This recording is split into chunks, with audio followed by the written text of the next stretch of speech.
हमने अपनी कथा का पहले दिन लक्ष्य निश्चित कर लिया था और वही लक्ष्य है हमारा। स्मरण है आपको क्या था? प्रथम दिन ही क्या निश्चित किया था हमने? प्रभु से हम नहीं मांगेंगे सोना चांदी पद पदार्थ दौलत मान्यता, नहीं मांगेंगे, नहीं मांगेंगे हम लौकिक पदार्थ। हमने तय किया था कि हम ईश्वर से नहीं कुछ मांगेंगे, पर हम ईश्वर से ही मांग लेंगे, ईश्वर को ही मांग लेंगे, उनके चरण ही मांग लेंगे, चरणों की शरण ही मांगेंगे। से स्मरण है आपको? इस दिल में बसाने को स्मरण करो।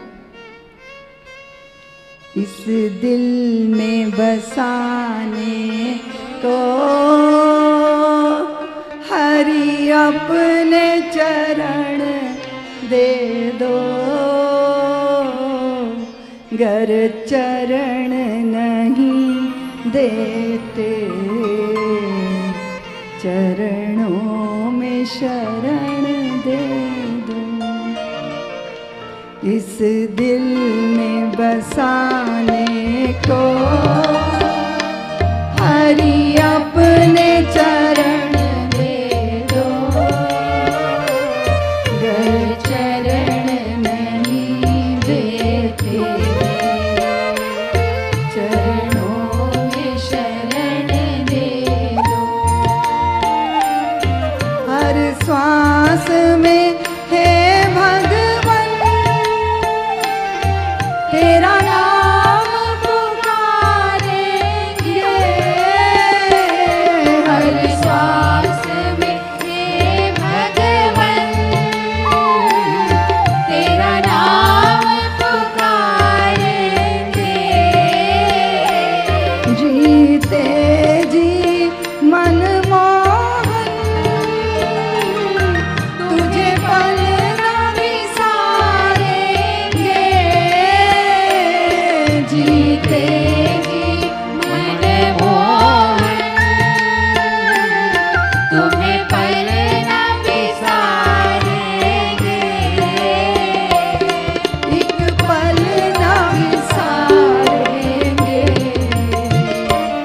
चरणों में जीवन दो, चरणों में मरण दे दो, गर चरण नहीं देते चरणों में शरण दे दो। इस दिल में बसाने को हरि अपने चरण दे दो, गर चरण नहीं देते चरणों में शरण दे दो। इतनी कृपा करना संसार भले रूठे, तुम इतनी कृपा करना संसार भले रूठे, संसार में भी रहकर तेरा ध्यान नहीं छूटे, संसार में भी रहकर तेरा ध्यान नहीं छूटे, हरि ध्यान नहीं छूटे। दास अकिंचन को बस इतना वचन दे दो, चरण नहीं देते चरणों में शरण दे दो। इस दास अकिंचन को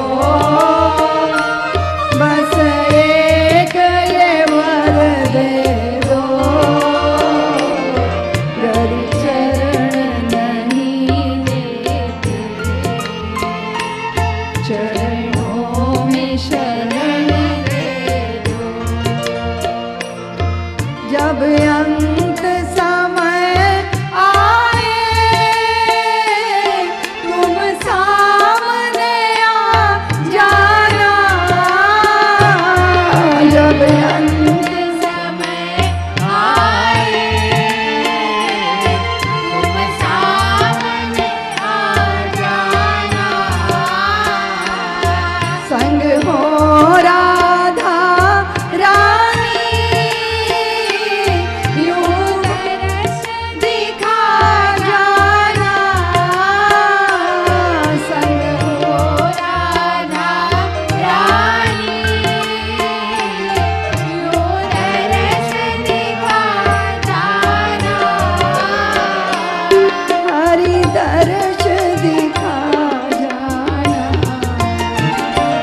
इस दास अकिंचन को बस ये वचन दे दो। गर चरण नहीं देते चरणों में शरण दे दो। इस दिल में बसाने को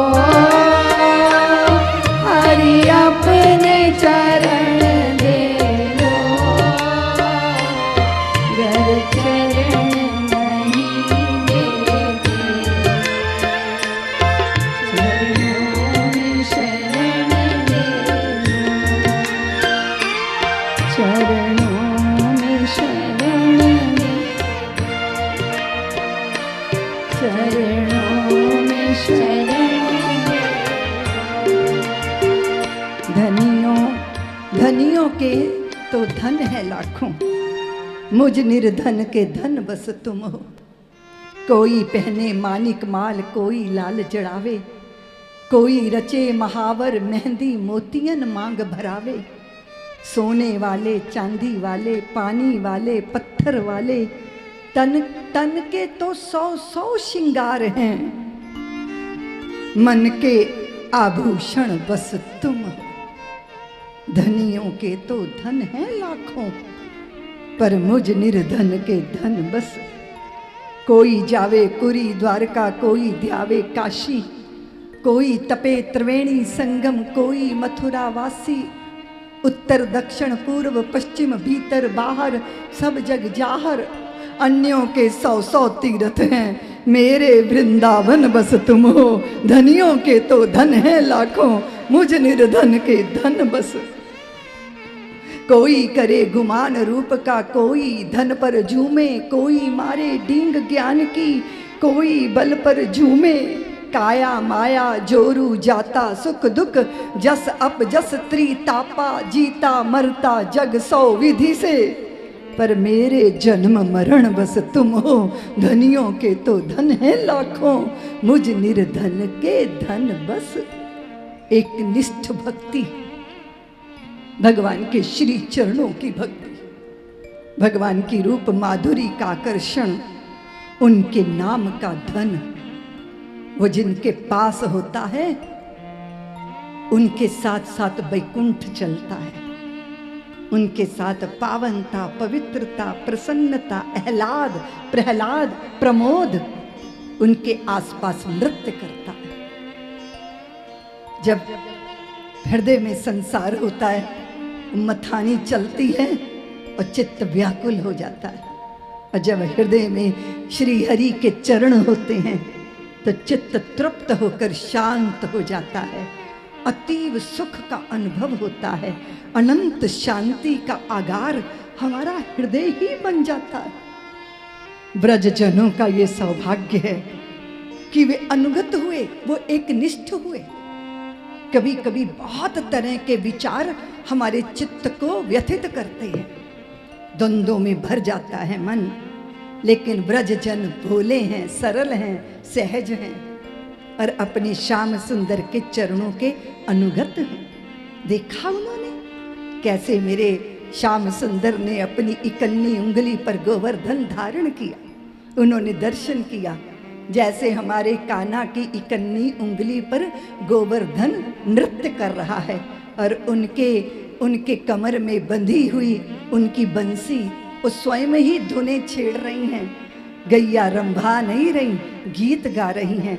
चराचर सृष्टि का सौंदर्य श्याम सुंदर में दिखाई दे रहा है।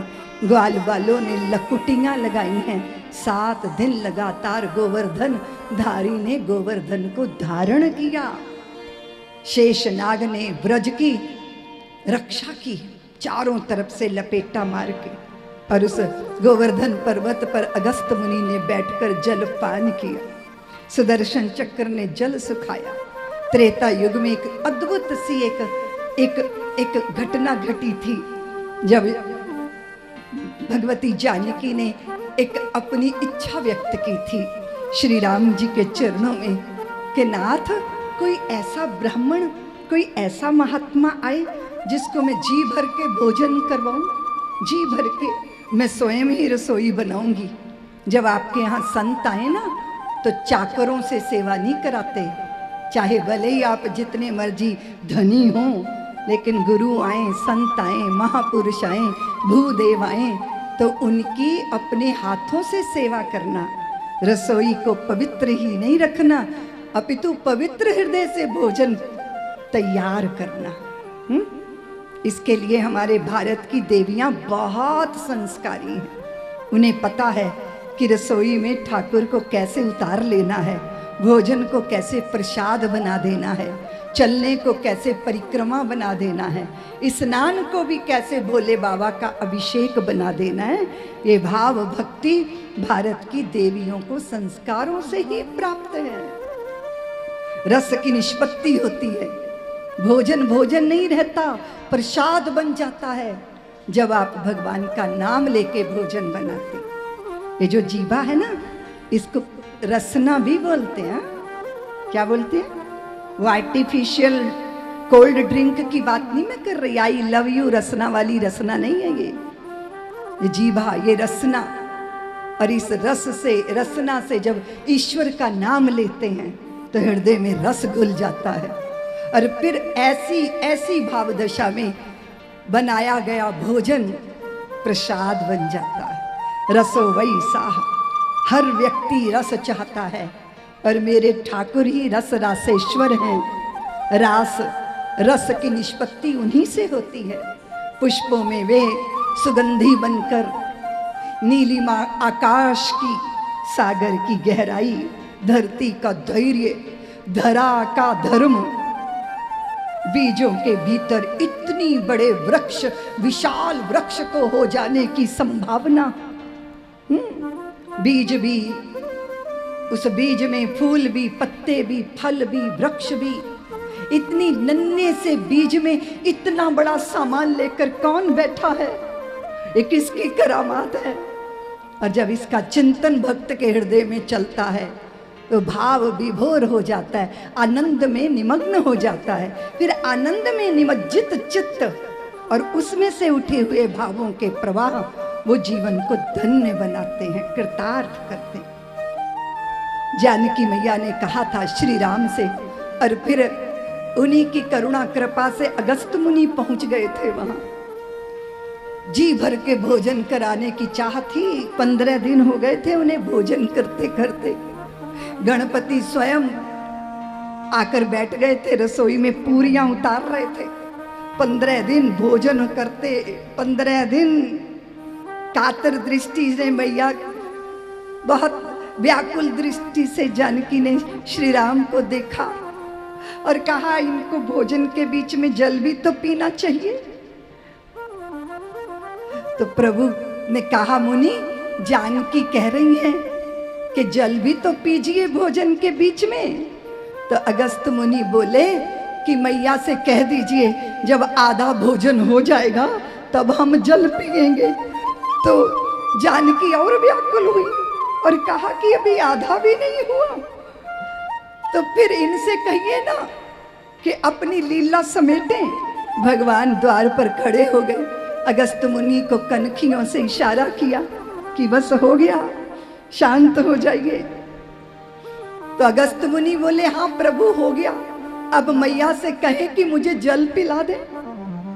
जानकी जी ने फिर कातर दृष्टि से श्री राम को देखा कि जिनका भोजन ही, जिनकी क्षुधा, जिनकी भूख ही तृप्त नहीं कर पाई मैं, उनकी प्यास कैसे बुझाऊंगी। तो भगवान ने कहा, सुनो मुनि, आप तो युगों युगों में खाते पीते हैं, त्रेता में आपने भोजन किया, पर जल अभी मत पीजिए। हाँ, जल कब पीजिएगा? जब द्वापर में इंद्र मेरे ब्रज को डुबोने का प्रयत्न करेगा, तब आप गोवर्धन पर विराजमान होकर जलपान कीजिएगा। एक तरफ सुदर्शन चक्र जल सुखा रहे हैं, एक तरफ अगस्त मुनि जलपान कर रहे हैं। एक नन्ही सी कन्नी उंगली पर गोवर्धन ऐसे नर्तन कर रहे हैं जैसे नन्हे पत्र पल्लव के ऊपर ओस की बूंद। 7 कोस की गोवर्धन। आश्चर्य में डूब गया था सारा ब्रजमंडल, लेकिन ठाकुर जी की रूप माधुरी से विमोहित न जाने कितने ग्वाल बालों ने लकुटियां लगा रखी थी। 7 दिन हो गए कन्हैया, थक गए होगे, अब थोड़ा विश्राम करो। कन्हैया बोले, हम विश्राम करेंगे ना तो गोवर्धन नीचे आ जाएंगे। तो ग्वाले बोले, हमने भी तो लकुटियां लगाई हैं। कन्हैया बोले, देख लो, विश्राम करेंगे तो क्या होने वाला है। जैसे कन्हैया ने उंगली थोड़ी सी ढीली की, तैसे ही चट चट करते वो बांस बड़े बड़े और चटक चटक के टूटने लगे। सारे ग्वाल चिल्लाए, कन्हैया संभालो संभालो। कन्हैया बोले, हमने कहा था ना कि हम भगवान हैं, हमने गोवर्धन उठाया। ग्वाले बोले, देखो कन्हैया, ये तुम्हारी खोटी चवन्नी हमारे बीच में ना चलेगी। भगवान बनने का प्रयत्न करोगे ना तो हम अलमारी में धर के अगरबत्ती का धुआं रोज सुंघाया करेंगे। और कौन से भगवान की बात कर दी तुमने? कन्हैया बोले, देखो हम 7 दिन के थे, 6 दिन के थे जब हमने पूतना मार डाली थी। तो ग्वाल बाल बोले, तो क्या हुआ, हमने भी तो मरी मराई के ऊपर लठियां मारी थी। आमोद विमोद विनोद चल रहा है। ये बल कहाँ से मिला? ये यशोदा मैया के वात्सल्य का बल है, ये गौ माताओं के दूध का बल है। अरे नहीं नहीं, ये तो राधा रानी का प्रताप है जो मैंने कन्नी उंगली पर गोवर्धन को धारण किया। अद्भुत दृश्य है, अद्भुत रूप माधुरी है ठाकुर की। और सबका हृदय, सबका रोम रोम, और इंद्र के चित्त में इतना इतना इतना ज्यादा अपराध बोध आया कि ब्रह्मा जी की तरह मेरी भी अकल मारी गई और मैंने ये क्या कर दिया। एकांत में इंद्र ने आके क्षमा मांगी। भगवान बड़ी जल्दी रीझ गए। ब्रह्मा जी ने बहुत मनाया, प्रभु नहीं रीझे थे जब उन्होंने ग्वाल वालों का हरण कर लिया था, लेकिन इंद्र पर जल्दी रीझ गए क्योंकि ब्रह्मा ने सबको अलग अलग कर दिया था और इंद्र ने ऐसा किया कि जिसकी वजह से सारे ब्रजमंडल के लोग गोवर्धन की तलहटी पर एकत्रित हो गए। और मेरे ठाकुर को सबका इकट्ठा होना बहुत प्रिय लगता है, इसलिए ये कथा संतोष जी अपनी पत्नी के साथ अकेले भी तो सुन सकते थे ना, लेकिन नहीं, पूरा समाज बैठ के कथा श्रवण करेगा ताकि ठाकुर जी को हम रिझा सके। जहाँ समष्टि, जहाँ समग्र, जहाँ समाहित, जहाँ सारे हम सब। इसलिए श्री कृष्णाय वयम नुमः, ये प्रथम श्लोक में ही श्रीमद् भागवत में श्रीमद् भागवत का सार व्यक्त कर दिया गया है। हम सबका एक होना, एकजुट होना। और फिर गोवर्धन उठाओ बंधुओं, कोई भी गोवर्धन उठाइए, संकल्प का गोवर्धन। इस भारत भूमि को गौ माता के आशीर्वाद प्राप्त हो, कहीं गाय काटी ना जाए।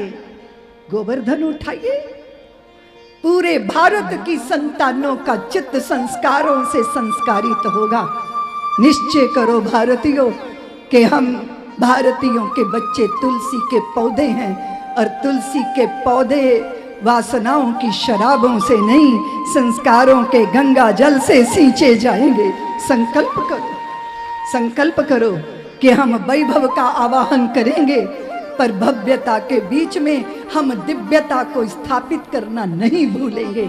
संकल्प लो भारतीयों, संकल्प लो कि भारत की भूमि पे यज्ञ धूम्र उठेंगे, सस्य श्यामला धरा रहेगी, घर घर में खुशहाली आएगी, हमारी संतानें मक्खन के लौंदे उछाल उछाल के खेलेंगे, वो माता पिता के चरणों में बैठकर परम सुख का आनंद लिया करेंगे। हम अपने बच्चों के मानस में धर्म को स्थापित कर देंगे। इस संकल्प का गोवर्धन उठाओ भारतीयों, फिर देखो भारत कितना आनंद में विभोर होता है। इसलिए कोई भी संकल्प, गोवर्धन जानी किसी संकल्प को धारण करना, संकल्प धारण करो भारतीयों।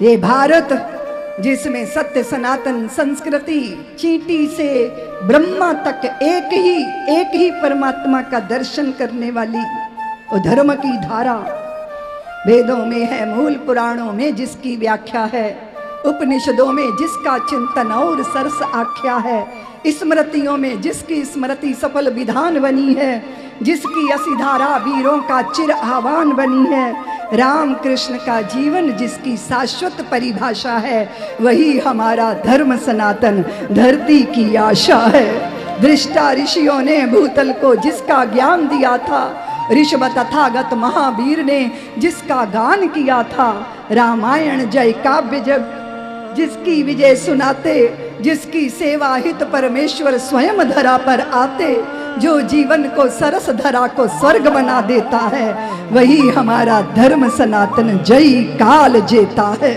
जिससे पृथक मनुजता का कुछ भी अस्तित्व नहीं होता है, नर से नारायण भी बनना संभव जिससे ही होता है। पशु पक्षी जड़ जंगम सबका जिसने पूरा ध्यान रखा है, देश अवस्था काल पात्रलक मानव कर्म विधान रचा है। ज्ञान भक्ति सत्कर्म समन्वित बहती जिसकी सुरसरी धारा, वही हमारा धर्म सनातन पावन हिंदू धर्म हमारा। संतों ने तिल तिल जल करके, सतियों ने हो करके स्वाहा, वीरों ने निज शीस चढ़ाकर जिसका अक्षय गौरव चाहा, जिसके हित सम्राटों ने तजराज भवन को करुण पर्ण कुटीली, और जिसकी रक्षा हित यतियों ने धूनी तजदी खड़ग उठा ली। रक्षक जिसके शिवा भवानी है, तुलसी ने जिसको गाया, वही हमारा धर्म सनातन कल्प वृक्ष सी जिसकी छाया। हम उसी कल्प वृक्ष की छाया का सुख प्राप्त कर रहे हैं। इसलिए निश्चित करो भारतीयों, सनातन का जय जयकार और सनातन की जय जयकार। जय जयकार करने से नहीं होगी, जयी होना होगा, मन पर विजय पानी होगी। समस्त पृथ्वी की ऊर्जाओं का सात्विक दिशा की तरफ उसे अग्रसर करना होगा। सारे संसार का नेतृत्व करने की तैयारी करो भारतीयों, क्योंकि सारा संसार आतंकवाद और भौतिकवाद की आग में झुलस रहा है, और सारा संसार अब भारत की ओर देख रहा है कि विपरीत स्वभाव वाले भी कैसे सुख से साथ रह सकते हैं। ये पाठ पढ़ने को वो तैयार है, और उसकी पहल भारत को ही करनी है, क्योंकि परमात्मा की रंग भूमि, सारा संसार रंगशाला। सारा संसार क्या है बोलो देवियों? सारा मंडप किसके लिए खड़ा किया गया? राठौर जी ने कथा होगी इसीलिए, लेकिन हम जब भी आएंगे तो व्यासपीठ पे ही बैठकर कथा करेंगे। इसी तरह अगर सारा संसार रंगशाला है ईश्वर की, तो भारत भूमि रंग भूमि है इस रंगशाला की, जहां भगवान अवतरित होकर अपनी लीला, अपने ऐश्वर्य का विस्तार करते हैं। इसलिए वो ब्रज में आए और उन्होंने अद्भुत अद्भुत लीलाएं कर कर सबके हृदयों का और सबके मन मानस का, भावनाओं का शुद्धिकरण करके उसमें वो स्वयं ही धसकर, स्वयं ही प्रवेश करके, गिरिराज धरण प्रभु तेरी शरण से दिशाएं गूंजने लगी। ये पवित्र पावन कथा इंद्र ने पश्चाताप किया, भगवान ने अभय दिया, सुरभि गाय से ठाकुर का अभिषेक हुआ, ठाकुर को नया नाम मिला गोविंद। अब गौ माताओं के इंद्र कोई इंद्र नहीं होंगे, गौ माताओं के इंद्र गोपाल ही होंगे और उनका नाम हो गया गोविंद। बोलिए गोविंद भगवान की जय। गोविंद गोविंद जय जय, गोपाल जय जय। सब कीर्तन करेंगे। गोविंद बोलो हरि गोपाल बोलो, गोविंद बोलो हरि गोपाल बोलो, गोविंद बोलो हरि गोपाल बोलो, गोविंद बोलो हरि गोपाल बोलो, गोविंद बोलो हरि गोपाल बोलो, गोविंद बोलो हरि गोपाल बोलो, राधा रमण हरि गोविंद बोलो, राधा रमण हरि गोविंद बोलो, गोविंद बोलो गोपाल बोलो, गोविंद बोलो गोपाल बोलो, राधा रमण हरि गोविंद बोलो, राधा रमण हरि गोविंद बोलो, गोविंद बोलो हरि गोपाल बोलो, गोविंद बोलो हरि गोपाल बोलो, गोविंद बोलो गोपाल बोलो, गोविंद बोलो गोपाल बोलो, राधा रमण हरि गोविंद बोलो, राधा रमण हरि गोविंद बोलो, गोविंद बोलो हरि गोपाल बोलो, गोविंद बोलो हरि गोपाल बोलो, गोविंद बोलो हरि गोपाल बोलो, गोविंद बोलो हरि गोपाल बोलो, गोविंद बोलो गोपाल बोलो, गोविंद बोलो गोपाल बोलो, राधा रमण हरि गोविंद बोलो, राधा रमण हरि गोविंद बोलो, गोविंद बोलो हरि गोपाल बोलो, गोविंद बोलो हरि गोपाल बोलो, गोविंद बोलो हरि गोपाल बोलो, गोविंद बोलो हरि गोपाल बोलो, गोविंद बोलो हरि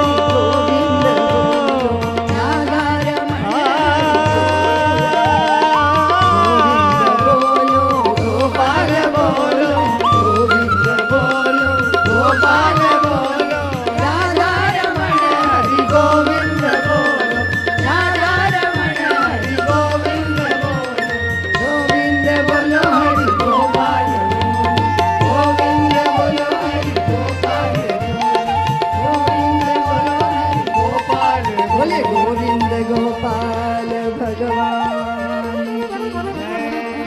भगवान सुखदेव के चरणों में विराजमान सुखदेव जी भगवान की मधुर प्यारी लीलाओं को श्रवण कर रहे हैं और श्रवण करते करते उस झांकी का दर्शन कर रहे हैं।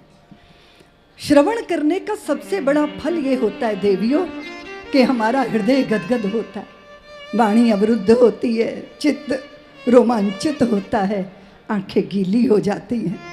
हम कृष्ण भावना भावित होकर लाली मेरे लाल की जित देखूं तित लाल, लाली देखन में चली मैं भी हो गई लाल। छिन छिन ऐसा लगे कि कोई बिना रंग के खेले होली, यूं मदमाए प्राण के जैसे नई बहू की चंदन डोली। जेठ लगे सावन मन भावन और दोपहरी सांझ बसंती, ऐसा मौसम फिरा धूल का ढेला एक रतन लगता है। तुम्हें देख क्या लिया कि कोई सूरत लगती नहीं पराई, तुमने क्या छू लिया कि महाकाव्य बन गई गीली चौपाई।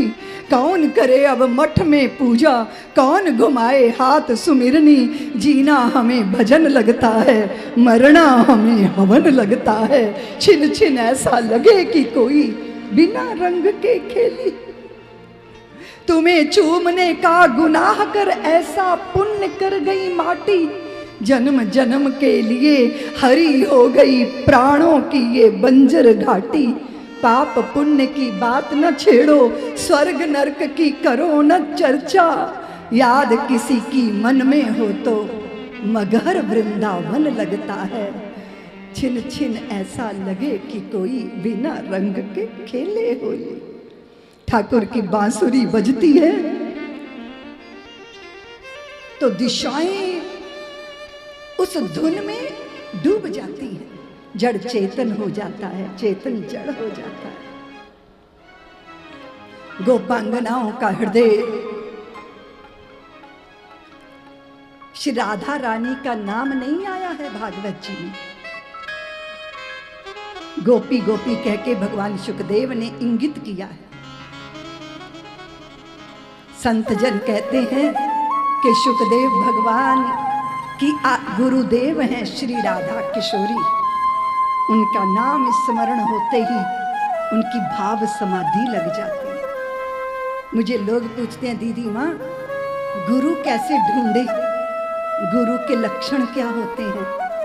तो मैंने कहा गुरु के लक्षण मुझसे मत पूछो, मुझसे ये पूछ सकते हो कि दीदी माँ शिष्य कैसे बना जाता है और शिष्यत्व धारण करने के लक्षण क्या होते हैं। अगर हम शिष्य हैं तो चराचर सृष्टि हमारे लिए गुरु है।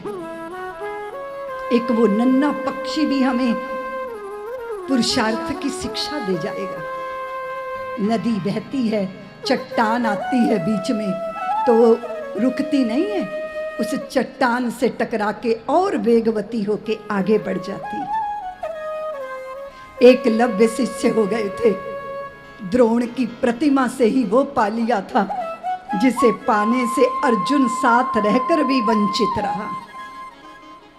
इसलिए बात गुरु की मत करो, बात ये करो कि हमें सीखने की चाह है कि नहीं, हम शिष्य हो पाए कि नहीं। और सबसे पहला प्रथम उसका मंत्र है कि जिनके प्रति हमें श्रद्धा होती है, विश्वास होता है, फिर वो विश्वास डोल गया अगर तो आपने कान में मंत्र फुकवाया है। और गुरु ने आपकी दक्षिणा का लिफाफा पकड़ा है और कुछ नहीं, कुछ नहीं। हमारे मन को एक आश्वस्ति हो जाती है कि हमने गुरु बना लिया, गुरु बना लिया, गुरु ढूंढ लिया, गुरु कर लिया।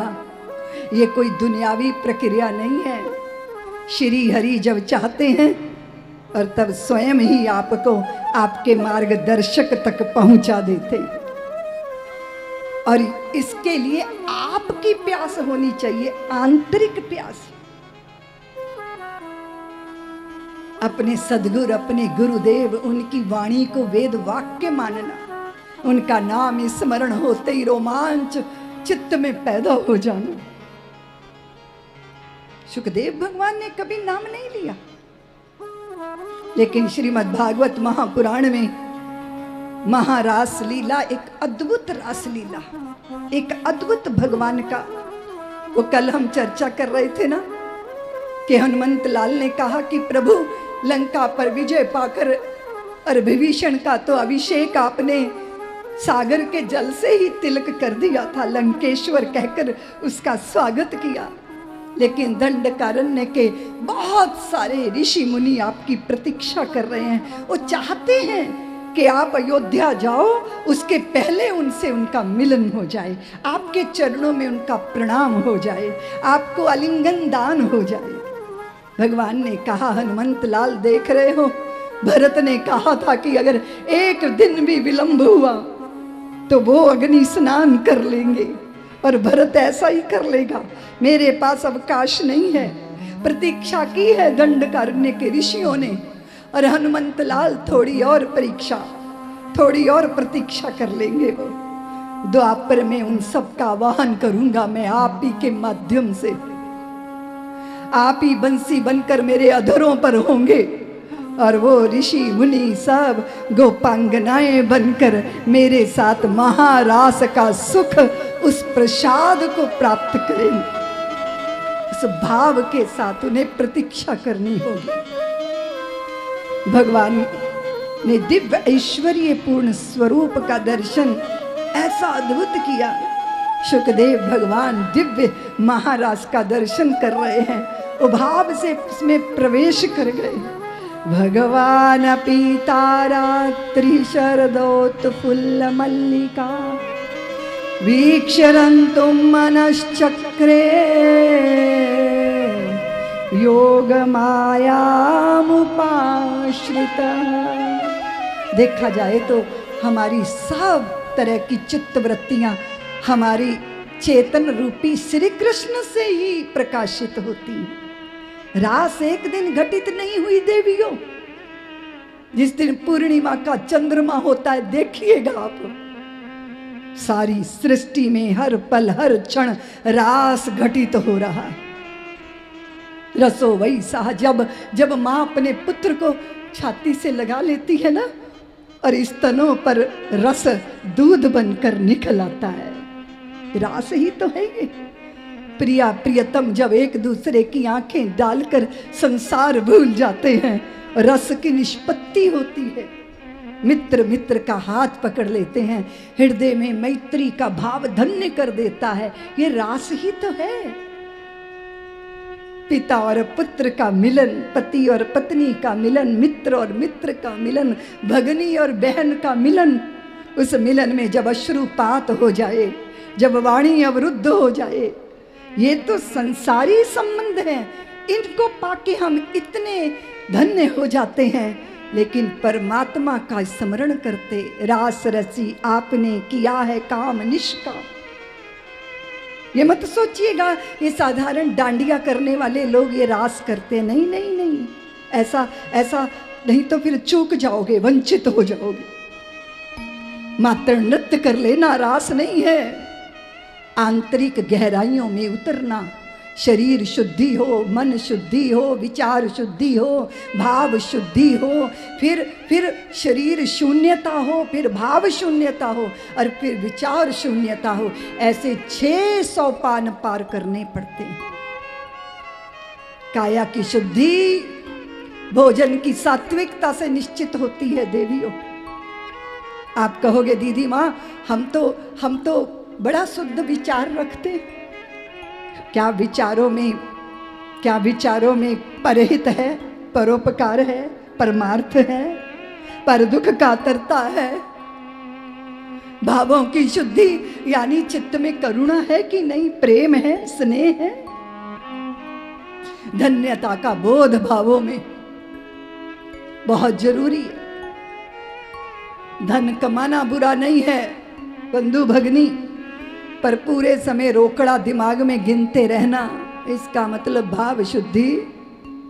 मैं इंग्लैंड गई, मुझे 80-85 साल के एक बुजुर्ग मिले, बोले दीदी माँ मैं क्या करूँ, मैं बुढ़ा जर्जर मेरी काया, पर मेरे अगर खोपड़ी को चिरवा के देखोगी ना तो इसमें स्त्रियों का ही विचार भरा है, मैं स्त्रियों के विचार से मुक्त नहीं हो पाता। तो मैंने कहा आप चिंतन किया करो, जगत जननी जनक नंदिनी वैदेही के चरणों का चिंतन किया करो। जनक सुता जग जननी जानकी, अतिशय प्रिय करुणा निधान की, जाके जुग पद कमल मनाऊं, तासो कृपा निर्मल मति पाऊं। अगर मति निर्मल है, कैसे? आज तो एकादशी का दिन है ना देवियों, उपवास करते हो तो सारा दिन रसोई में पता लगाते हो कि आज क्या बना है। इसका मतलब शरीर से छोड़ा है पर मन से, बोलो ना। और जो बलपूर्वक शरीर से छोड़ते हैं, संसार बलपूर्वक उनके मन में आके डेरा डाल के बैठ जाता है। इसलिए छोड़ना बड़ी बात नहीं है, छूट जाना बड़ी बात है। इसलिए वो पका हुआ परिपक्व नारियल उसको खोपड़े से कब अलग हो जाता है पता ही नहीं चलता, और जो कच्चा होता है उसको जितना मर्जी आप चाकू से छुड़ाते रहो, वो कुछ ना कुछ हिस्सा उसमें लगा रहेगा। हम लोग जब साधना काल में थे, हरिद्वार रहते थे, तो एक सेठ का लड़का बाप से नाराज होके भाग आया, हरिद्वार आश्रम में रहने लगा। हम लोग गंगा के किनारे ध्यान करते तो वो भी वहीं बैठा रहता। और एक दिन उसने छलांग मार दी गंगा जी के उस पार उसने देखा कि इतनी सुंदर गोरी गोरी पीठ, लंबे लंबे काले काले बाल, वो पीठ देख के उसको लगा पीछे से इतनी सुंदर है, चेहरा कितना सुंदर होगा। तो तैर के गया देखने के लिए, और जब लौटा तो मुंह लटकाया हुआ था। तो पूछा क्या हुआ? अरे बोले वो स्त्री नहीं, वो तो बाबा जी थे लंबी दाढ़ी वाले, मुझे पीछे से भ्रम हो गया। तो सबने कहा अच्छा हुआ चेहरा देखा, इस भ्रम से निकल गए, नहीं तो सारी रात उसी विचारों में तुम्हारा चित्त अटका रहता। जिन दीवारों में लिखा होता है ना यहाँ झांकना मना है, मन वहीं बार बार जाता है कि देख तो ले कि क्या है मामला। इसलिए मन बिल्कुल वो काला चींटा है, जिसको जिधर से रोकोगे ये लौट के उधर ही जाएगा। इसलिए बलपूर्वक मन के साथ कुछ हो नहीं सकता। उसने कहा गुरुदेव दीक्षा दे दो। गुरुदेव ने कहा भाई शर्त है मेरा मंत्र तुम्हें तब मिलेगा जब तुम एक शर्त मानोगे। और वो शर्त? बोले बताइए, मैं सब कुछ करूँगा। तो गुरु ने कहा कि बस मेरा मंत्र तभी मिलेगा जब एक तुम वचन लो कि तुम कभी बंदरों की याद नहीं करोगे। बोले अजीब बात है, बंदर भी कोई याद करने की चीज है, मैं क्यों बंदर को याद करूंगा? आप तो मुझे अभी दीक्षा दो। गुरुदेव बोले नहीं कल लाना, देख लो तू इस शर्त को पूरा कर सकता है कि नहीं। अगले दिन आया और बहुत जोर से गुस्सा हुआ। बोले आप बड़े विचित्र हैं, अगर आप बंदर का नाम ना लेते तो मैं कभी बंदर को नहीं याद करता, और जब से आपने कहा बंदर मत याद करना, तब से बंदर मेरे दिमाग में धमा चौकड़ी मचाए हैं, और बंदरों के विचार से मैं मुक्ति नहीं हो पा रहा। ना नाम लेते तो मुझे कोई लेना देना नहीं था। आप जगत से बलपूर्वक पीछा नहीं छुड़ा सकते। अगर आपके हाथ में कंकड़ है ना देवियों, और दूसरे हाथ में कोहिनूर का हीरा आ जाए, तो कंकड़ पत्थर कब छूट जाएंगे पता ही नहीं चलेगा। इसलिए पत्थर छोड़ने का प्रयत्न मत करो, कोहिनूर पा लेने का प्रयत्न करो, तो जो व्यर्थ है वो अपने आप छूट जाएगा, जो असार है वो अपने आप छूट जाएगा। इसीलिए छोड़ना मत, छूट जाए ऐसी अवस्था को प्राप्त करना बहुत जरूरी है। इसलिए ये सुंदर अद्भुत बांस की पोरी जब बजती है तो पूरा वृंदावन उन ध्वनियों से, गोपांगनाएं प्रयत्न पूर्वक नहीं, उनका मन राम में रम गया है, श्याम में रम गया है। इसलिए वो मथुरा दधी बेचने जाती हैं, अरे कोई दधी ले लो, अरे कोई दधी ले लो, अरे कोई मक्खन ले लो, और कहते कहते अरे कोई श्याम को ले लो, कोई कन्हैया को ले लो। वो दधी बेचते कन्हैया को बेचने लग जाती हैं, क्योंकि उनके रोम रोम में भरे हैं, रोम रोम में। ये गोपी, ये दंडकारण्य के वो ऋषि हैं जो गोपी बनकर श्याम सुंदर के चरणों के अनुगत हुए हैं। बाजे बांस की पोरी पोरी, राधा गोरी गोरी, राधा गोरी गोरी, बाजे बांस की पोरी,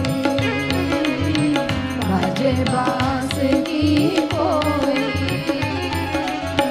बाजे बांस की पोरी पोरी, राधा गोरी गोरी, राधा गोरी गोरी, बाजे बांस की पोरी, बाजे बांस की पोरी।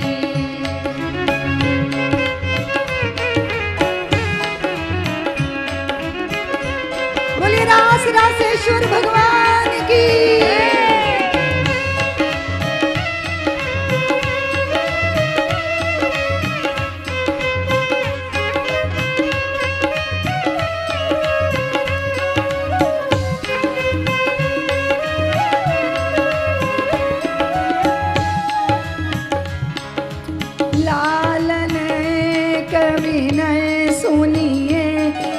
मेरी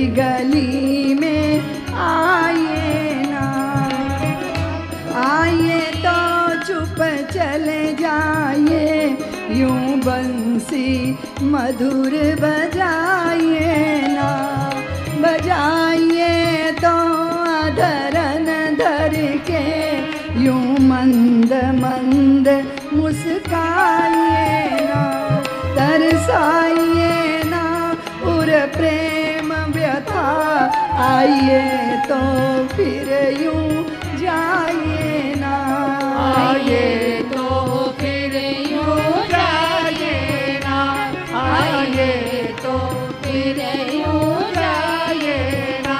शाम मेरी गली ना आओ, बैरन मुरली ना बजाओ, शाम मेरी गली ना आओ, बैरन मुरली ना बजाओ।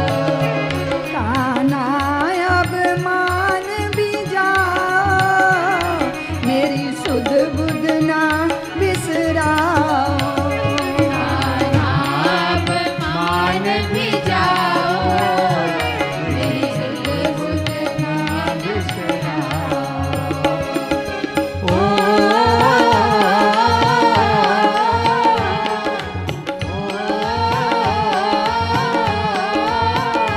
तोरे पैया परूं तो से विनती करूं, तोरे पैया परूं तो से विनती करूं, करूं कर जोरी बाजे बास की बोरी, बाजे बास की बोरी,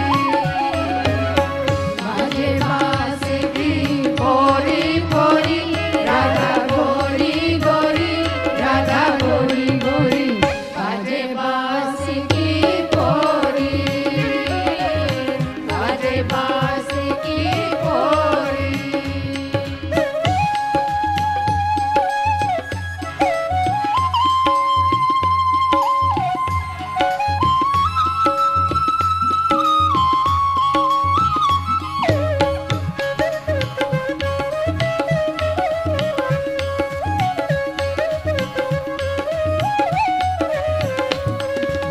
राधे कहे सुन श्याम पिया, तेरी मुरली मैं नेक बजाऊंगी, जो जो तान भरी मुरली में सोई सोई तान सुनाऊंगी, हमरी चूनर तुम ओढ़ो, मैं सिर मुकुट धराऊंगी, तुम दधी बेचन जाओ वृंदावन, मैं मगरो कने आऊंगी, सूर श्याम तुम बनो राधिका, मैं नंदलाल कहूंगी, मैं नंदलाल कहूँगी, मैं नंदलाल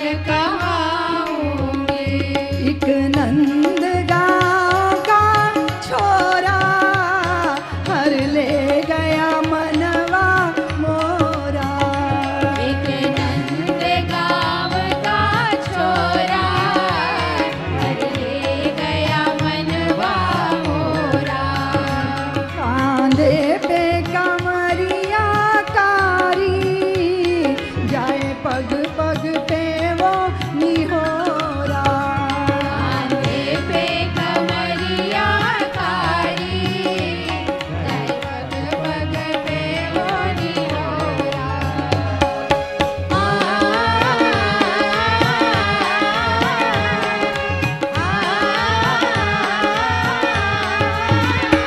श्याम कार